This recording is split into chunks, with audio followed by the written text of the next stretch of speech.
kiddos! I hope you've enjoyed learning about Nessie this week. I'm really excited to read your papers about your opinion about whether or not you think she's real or whether or not you think she's fake. Here's our craft project we're going to do this week for Nessie. It's a tear art project with Nessie there at Loch Ness. So you can see I have Nessie there in the waves and then some clouds and a sun up at the top. So this is an example that I made another year, and I'm going to set that to the side now so we can get started.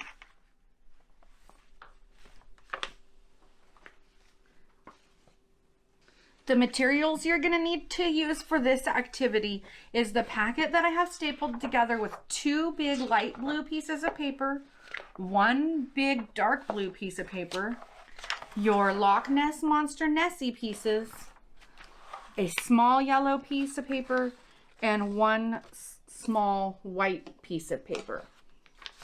You're also going to need your markers or crayons. You decide if you're going to use marker or crayon on this activity. I like marker on this one. I know sometimes Miss McGee doesn't let you use marker, but on this one I like marker. But it's up to you. If you don't have markers at home, you can use crayon. You can use colored pencil if you want. You're going to need a pair of scissors, and you're going to need a glue stick. To start with, let's go ahead and take this bundle apart. I'm going to take the staple out. If you take the staple out like this, please have mom or dad or somebody help you so that you don't poke yourself, because you can poke yourself and then you'll bleed all over the place.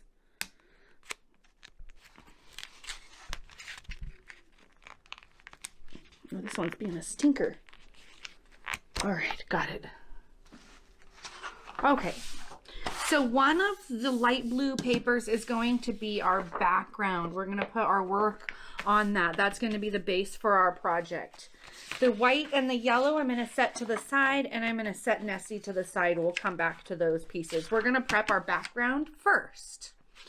So if you look at my original picture, you'll see that we have the water layered. We have light blue, dark blue, light blue, dark blue. And to get that layer, I have to start with the layer that's farthest in the back. So the dark blue is farthest in the back, so that's the one I'm going to put on first. When I tear it, I'm going to try to tear it in a little bit of a shape of water. So I'm going to do that for 2 blue pieces. 2 dark blue pieces and 2 light blue pieces.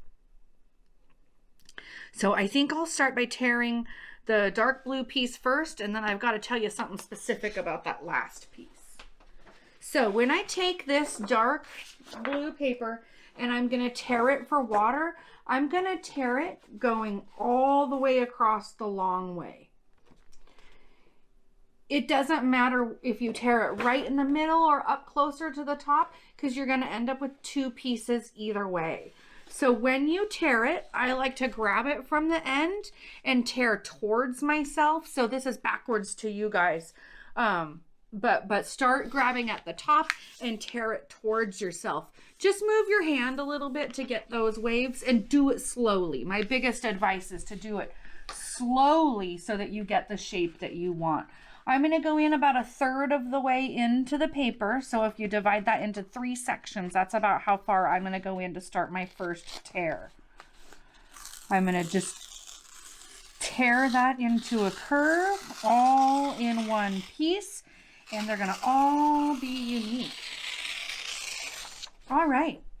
So here I have my first wave, and this is going to be the top wave. It's going to be the farthest back wave. So I'm going to put that right about there. On this activity, one of the things that I suggest you do is to layer your water on before you glue it. Make sure that it layers out in a way that you like the way it looks before you glue it down. So I'm just going to set that there, and I'm going to grab my light blue for the next piece. So we'll do the same thing with the light blue.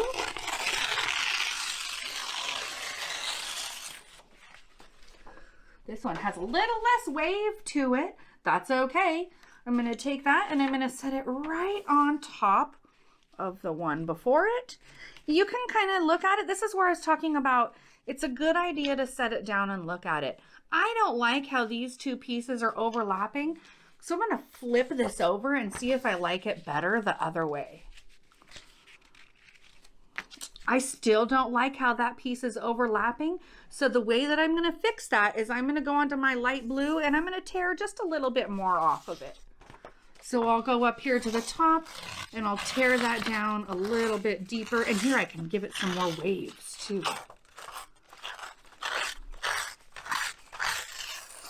There we go. Now let's see how that looks.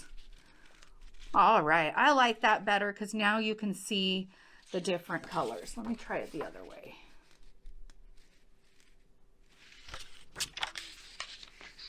Okay, that's good. I like it best that way. I'm ready for another dark blue. So if your dark blue paper is thin enough that you can just add that right down onto the bottom, you can go ahead and do that. Mine goes past the bottom edge, so I'm not going to do that. I'm going to do another tear, and I'm going to try to not have such a huge wave. I think that is what gave me the trouble here. So I'll go ahead and do another tear down the length of my blue paper. All right. And there's our third layer. That one looks good. I did a good job on that one. And now here's the one. This is going to be your last one. And since it's our top one, we want to make sure we include the bottom corners of the paper in it. Our bottom corners right here need to line up with these bottom corners right here. So when I tear this again, I'm going to make sure I use that edge. I also want you to notice if I line it up on here, my tear needs to be smaller this time. My water needs to fit into a smaller area. So I'm only going to tear from here to about here on this one. So I might make a little tiny starter tear right there so that I know where to start it. I'll go through and tear that last layer of water into a nice wavy design. Oops. Get that all lined up again. This might be too tall. No, look at that. It looks fantastic. You can always adjust your water up and down however you want it. Okay, so now that I have my water all designed for Loch Ness, I can start gluing those pieces down. This part's kind of tricky because you've got to remember what order your pieces went in. So I'm going to take mine off one at a time. I'm going to flip them upside down. So this is going to be the last piece I put on. This will be the next to last. This will be the second piece I put on. And here's my first piece. I'm going to leave it right there because then I remember about where it needs to go. Take my glue stick and I'm going to just go ahead and since this was folded in half, we can do one half at a time so that it stays in the right place. Go around the perimeter of that half. You can go ahead and do your X in the middle since this is a pretty big art project here. Fold that back over. You want to make sure that your edge lines up with the edge of the paper so that it's nice and straight. Oops. There we go. All right, now we'll go ahead and do the same thing to the other side. That was really loud. Round the perimeter and then put that X in the middle for your glue.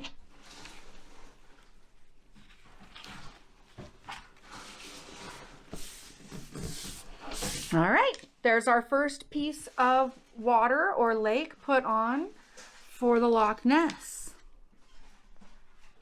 And now I'm going to take my next piece that I have in my pile and get it ready to glue on. I'm going to position it first. Do the same thing we did before. Hold on to one side while you fold the other side over. Get that glue around the perimeter and put an X in the middle. Make sure that edge is lined up again. And then we'll do the same thing on the other side.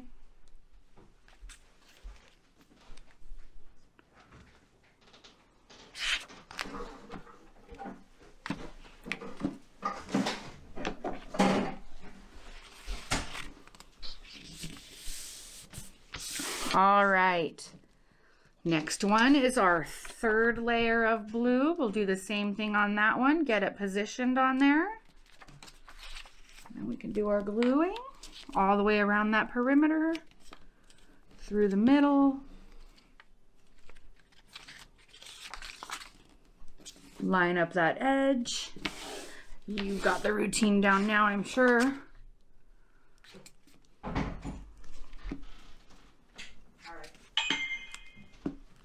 We got all sorts of noises going on around here. I bet it's noisy at your house too. It's all right though. Okay, last section we'll go on. Ah!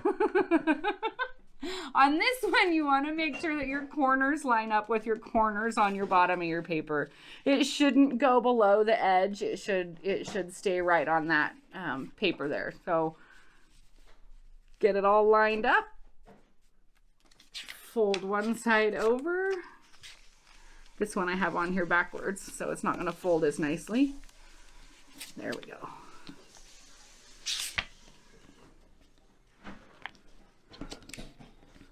All right. Line up that corner right there. Flip it over for the other side.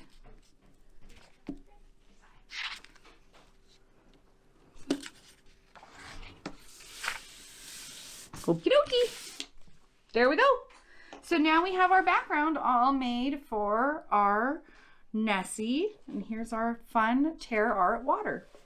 The next thing you'll want to do, and maybe you've already done this part, but you'll want to color all your Nessie pieces. Here's a little picture up in the top corner of what she'll look like when she's popping out of the water. So that can give you an idea on how to color her. I've already colored mine and cut all my pieces out for you. The one other thing I want to point out is don't forget to cut out Nessie's eyeball. There's also a smile for you to cut out, but that's so hard to cut out and it's easier to just draw it. So I didn't cut out the smile on mine, but I did make sure and cut out that eyeball. Here are my pieces. Here's my eye and my Nessie, and you can notice that I gave her some spots.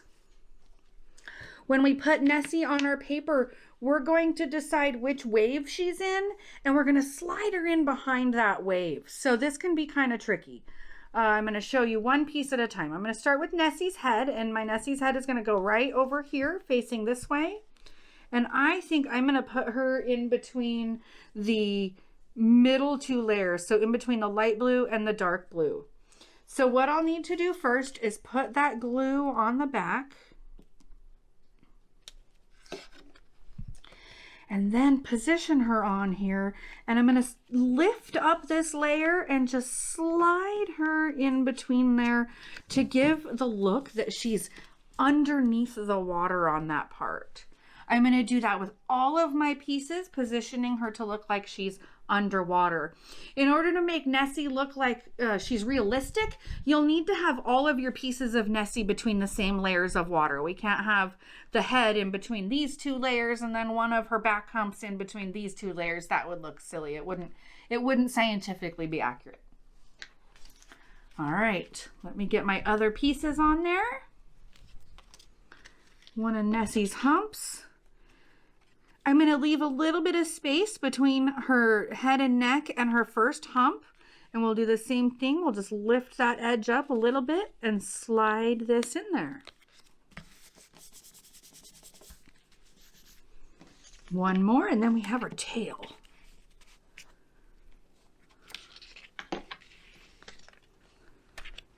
Lift that up a little bit and slide that in. If you have glue close to the edge, you might have to wiggle it in a little bit extra. I'm struggling with that right here on this piece, but I think I can get it in there. Might have to lift the glue up just a little bit. There we go. Again, I left a space between the two, so it looks like Nessie's body is going like this, and the part that goes underneath the water, we can't see. So the last piece is her tail. And then her eye. So her tail will go slipped right in there. Oops. Folded that over on accident. There we go. All right, cute. Very cute. We'll put Nessie's eye on here.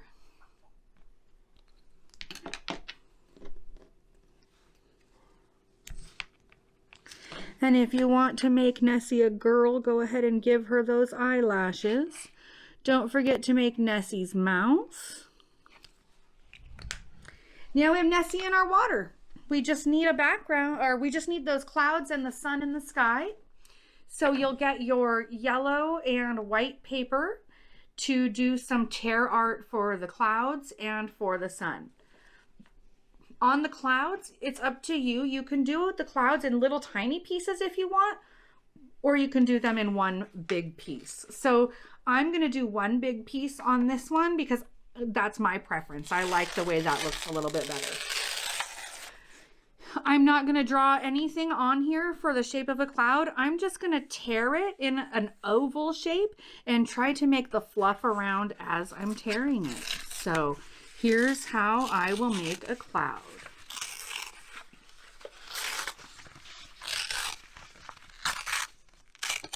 All right, there's my first cloud.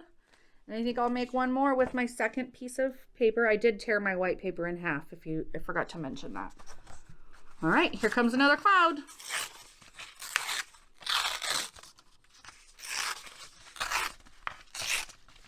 If you start out with a bigger cloud, you can always make it a little bit smaller if you decide you don't like the shape. I like the shape of my clouds. So I'll have my two clouds in the sky here. And your yellow paper is for a sunshine. Same thing if you want to tear it into little pieces and do that. I did that on the sun on my last one. I want to show you what I mean by that. So here's my sun. It's torn into little pieces and they're all overlapped like we did on our sunflower craft. Or you can tear the sun into one shape, which is how I'm going to do it this time. So I'll take my yellow paper and I will tear a circle for the sun.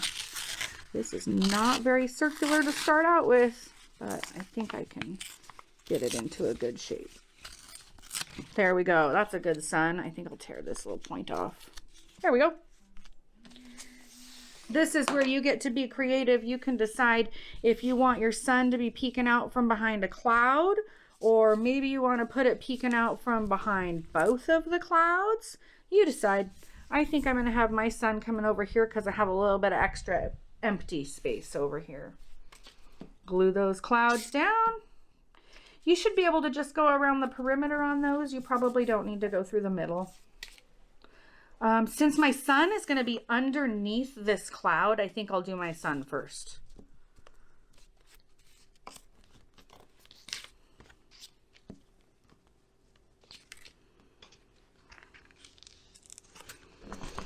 There we go. Couple finishing touches I want to do is I noticed that Nessie's eye is not standing out very much, so I'm going to outline Nessie's eye. There, that's a lot better. And then we always sign our art when we're finished. So I'll go ahead and sign my art in the bottom right corner. And I can't wait to see your Nessie creations. Go ahead and send them to me on Facebook or in my email, or remind when you're done. Maybe you could bring it to a class meeting. Don't forget to sign your art. Bye, boys and girls.